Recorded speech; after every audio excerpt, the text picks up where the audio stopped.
और इनका ही YouTube channel Raju परदेसी भक्ति चैनल है, उसको सब्सक्राइब कर लीजिएगा। और उसी में मेरा प्रवचन डला हुआ है। आखिरी बात है, दिल में रहम रखिए। हर किसी के अंदर में दिल में रहम होना चाहिए। रहम का मतलब होता है करुणा, दया। आज आदमी इतना हिंसक और क्रूर हो गया है, मुर्गी बकरा मछली काटते काटते आदमी का दिल कठोर हो गया है। और आजकल तो महिलाएं भी एक्सपर्ट हो गई है। मैं कई बार जाती हूँ मार्केट के अंदर से तो देखती महिला भी मछली काटती है, मुर्गी काटती है।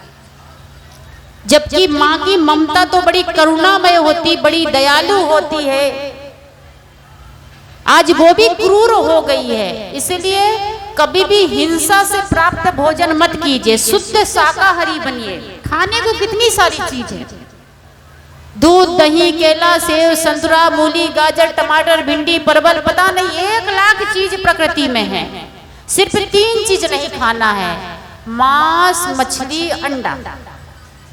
अब 3 चीज छोड़कर 3 लाख चीज प्रकृति में खा भी नहीं पाएंगे, इतना है।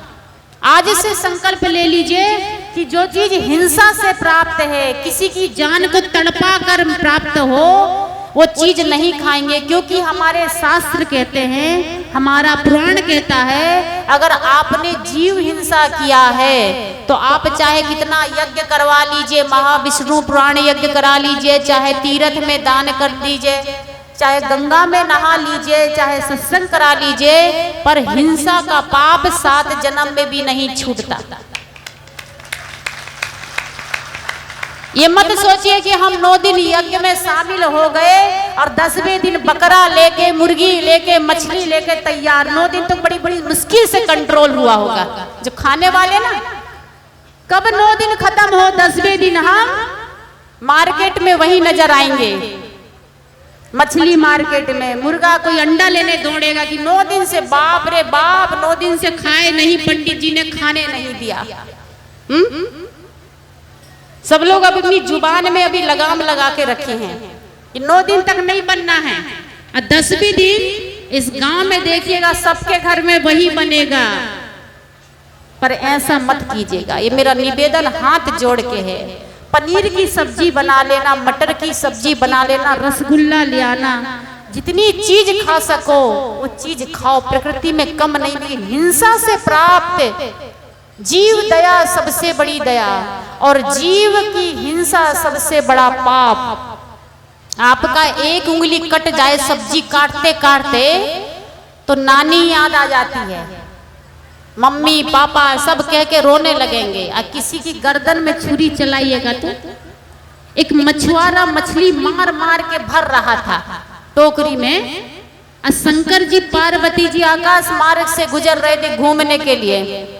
पार्वती जी ने कहा, देखो देखो प्रभु, ये मछुआरा क्या कर रहा है, मछली मार मार के टोकरी में भर रहा है, कितना पापी है, कितना दुष्ट है, इसको क्या सजा दीजिएगा। पार्वती ने कहा, ये सब मेरा काम नहीं है, मेरा डिपार्ट नहीं है, ये मेरा विभाग नहीं है कि किसको क्या सजा दूंगी, मैं नहीं करता। तो बोले कौन सजा देगा?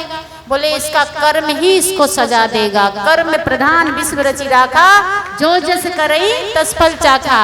भगवान सजा नहीं देता, रामचरितमानस में कहता है कि कर्म प्रधान विश्व रचि राखा, और जो जस करई तस फल, हम और आप नहीं, आपके कर्म ही आपको फल देंगे।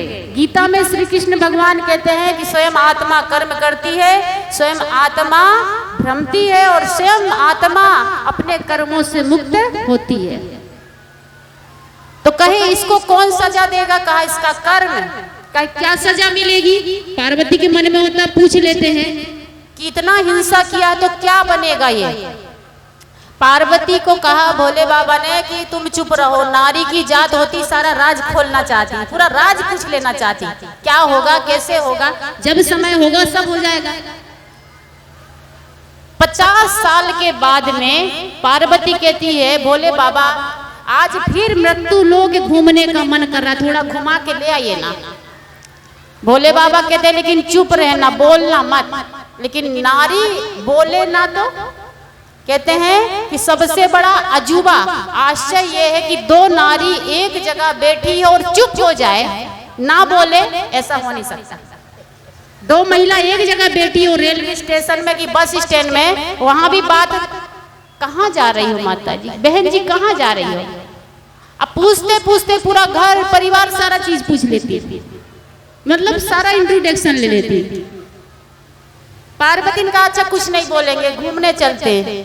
अब रेगिस्तान में जब पार्वती जी अपना पहुंची घूमते घूमते आकाश मार्ग से, तो पार्वती जी देखती कि एक ऊंट, रेगिस्तान में ऊंट होता है, ऊंट जो है बड़े बड़े घाव हो गए और पिल्लू हो गया, उस पे बड़े बड़े पिल्लू, शरीर में बहुत घाव हो गया, फोड़ा हो गया, पिल्लू हो गया, इतना पिल्लू कि डलिया भर पिल्लू। ऊंट तड़प रहा है, दर्द से कराह रहा है, करवट लेता तो पिल्लू गिर जाते, फिर पिल्लू चढ़ के उसको खाते ऊंट को। पार्वती जी तो दृश्य देखकर बेहोश हो गई कि ये भोले बाबा कुछ तो दया कीजिए, ये पापी ऊंट कितना बड़ा पाप किया होगा, इसने क्या पाप किया होगा, इतने सारे पिल्लू हो गए, घाव हो गए, इसको खा रहे हैं कुदेर कुदेर के, और ये ऊंट दर्द से तड़प रहा है, इसके ऊपर दया कर दीजिए, इसने क्या पाप किया था। भोले बाबा कहते याद है पार्वती, 50 साल पहले एक मछुआरा मछली मार मार के टोकरी में, डलिया में, हंडी में, बड़ी बड़ी हंडी होती है, उसमें भर रहा था, तो तुमने पूछा था कि इसका फल क्या होगा, ये वही मछली है जो पिल्लू बनी है, और यही मछुआरा है जो मार मार के टोकरी में भर रहा था, आज इसका ये मांस खा रहा था, कल इसने इसका मांस खाया था। आज से मछली कोई मत खाइएगा, सब जीव पर रहम दया करुणा की भावना होना चाहिए, आपका हृदय साफ होना चाहिए। तो आप लोगों के बीच में मैंने कुछ निवेदन किया कि जीवन में सुख चाहते हो, जीवन में स्वर्ग चाहते हो, शांति चाहते हो, तो 5 बातें याद रखिएगा। दिमाग को ठंडा, जेब को गरम, जुबान को नरम, आंखों में शर्म, और दिल में रहम रखना। अच्छा मछली नहीं खाइएगा तो जीवन नहीं चलेगा, चल सकता ना बिना मछली के भी, इसलिए अपने दिमाग को ठंडा रखिए, जुबान को नरम रखिए, जेब को गरम रखिए, आंखों में शर्म रखिए, और दिल में रहम रखिए। आप सभी आयोजक